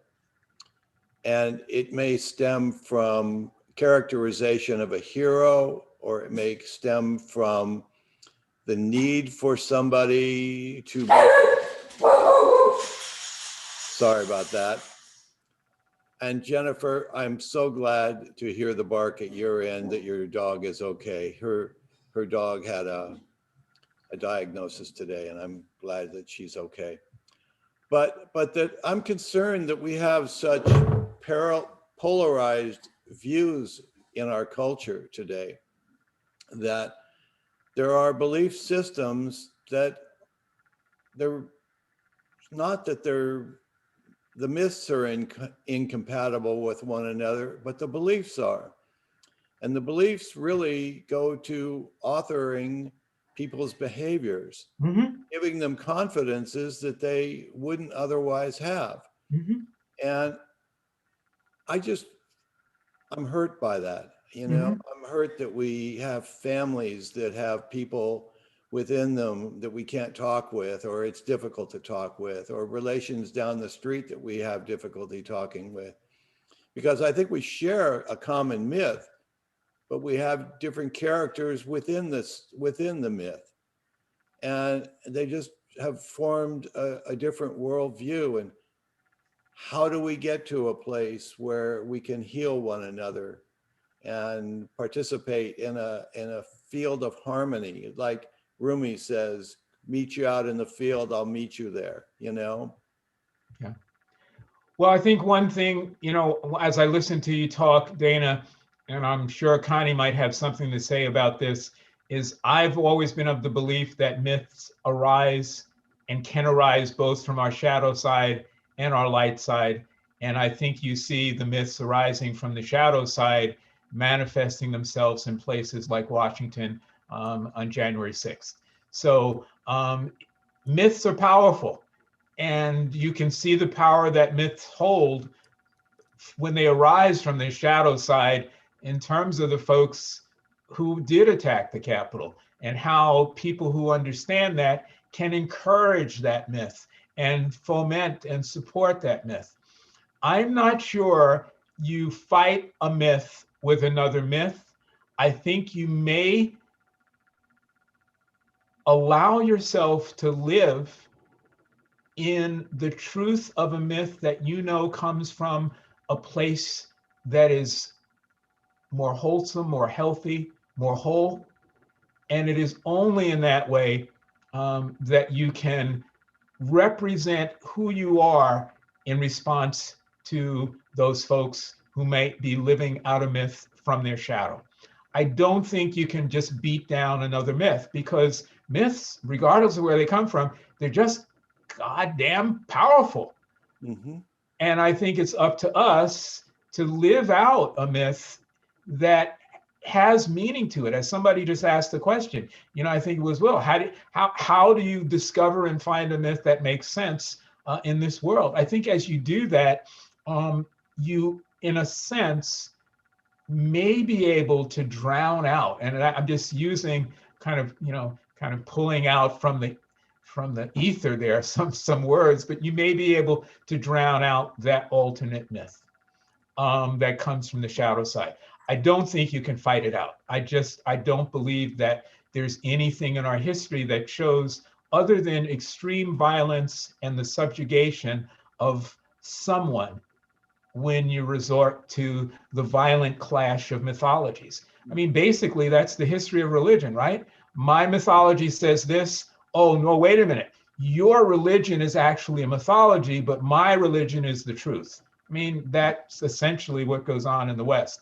Of course, if you asked me, maybe after I'd had a little bit to drink, I might tell you that maybe we shouldn't allow any of the great religious traditions of the West to have as much power as they do, because they might be the source ultimately of some of the worst myths that allow us to prosecute violence against other people. My God's better than your God. No, my God's better than your God. Well, I'll kill you. And in the history of humanity, more people, I don't have to tell you this, have been killed in the name of God than for any other cause on earth. And really, if you follow back even the myths right now from the dark side, those are myths ultimately based on, I think, an errant belief in religion that we have today. Thanks for that. I think everybody tends to live through the lens that they're a protagonist, or typically, unless they're living the lens of being a victim. But what happens when you antagonize a protagonist? Yeah, they react. That's exactly what's going to happen. And so I think what you're saying, I think the Quakers are onto something when they're saying you can't really face evil down. You let evil defeat itself. Although there are some times that doesn't seem like enough, and it doesn't seem urgent enough either. So I'm not sure I'm ever left with really clear answers on what to do. And I hope I can find that center that you're talking about, but or at least anchor it as firmly as you have. But I do believe that engaging it and thinking about it like we have, like Socrates would, landing at the end of the day with a lot of open questions, but a lot of deeper perspectives, is about as best as we can do. I'm also going to go back to something that, King said, believed, practiced, and trained people. We trained people in the freedom struggle to do with the spiritual center. And that is, if you remember what happened in the 60s, King specifically, and this again comes from not from Gandhi, but even older traditions than that. The whole idea was you evoke, not intentionally, but just by your presence and not being moved, you will evoke the animosity, the violence, the perpetuation of oppression by the forces that you wish to change. And you have to realize that that's the only way that you get that change. You don't try to engage them directly in battle. You simply are there standing in your truth, and just standing in your truth evokes them to react in such a way that the violence and the insanity is so obvious that change happens. I mean, that's the fundamental basis of the Black freedom struggle and its history again in nonviolent movements, that nonviolence is not passive, and it's not even always that nonviolent, because it evokes the violence of the side that would oppose it. And King was very clear about that, which again is why you can't ask people to go into that place without giving them a spiritual center that allows them to realize what they are going to face, from billy clubs to dogs to water cannons in the 60s to rubber bullets, pepper spray, and tanks in the, in our current time. Thank you for that. Thank you. Clyde, like many of the myth salons, we come full tilt at the very end up to this kind of wall of time and find ourselves, well, we want more, but the ritual says this is where it has to end. And I really want to thank you for your gracious and enthusiastic participation in the Myth Salon and the kindest comments. And I want to go around the panel and thank Selena and Dennis and Dara and Jennifer and Boris and Connie and Saman. And just for the generosity of your spirit and your questions, and thank everybody who was in the audience or are still in the audience. We have a huge audience out there still. The chat box has been nonstop. Poor AJ has just been handling this, just going mad over there with references and links and connecting people. What a vital evening. And Clyde, thank you very much. I would like to take it out with a moment of silence that allows us to reflect back into the evening and back into the culture that we are in, and try to separate the meaningful sounds from the noise, and use this moment of silence to just, center ourselves.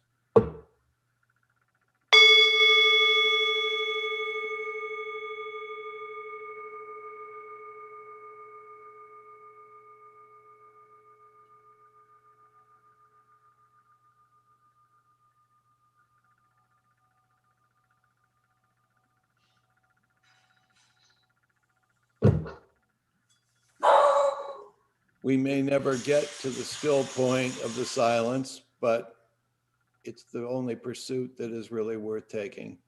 So thank you, everyone. Thank you for this wonderful Myth Salon. And Clyde, thank you very much. Thank you, everyone, for attending. And again, panel, wonderful. Thank you very much. Look forward to next month or next 2 weeks from now. See you then. Thank you all. All right. Thanks, everyone. Thanks, Jennifer. Thank you, Clyde. Dana and Will.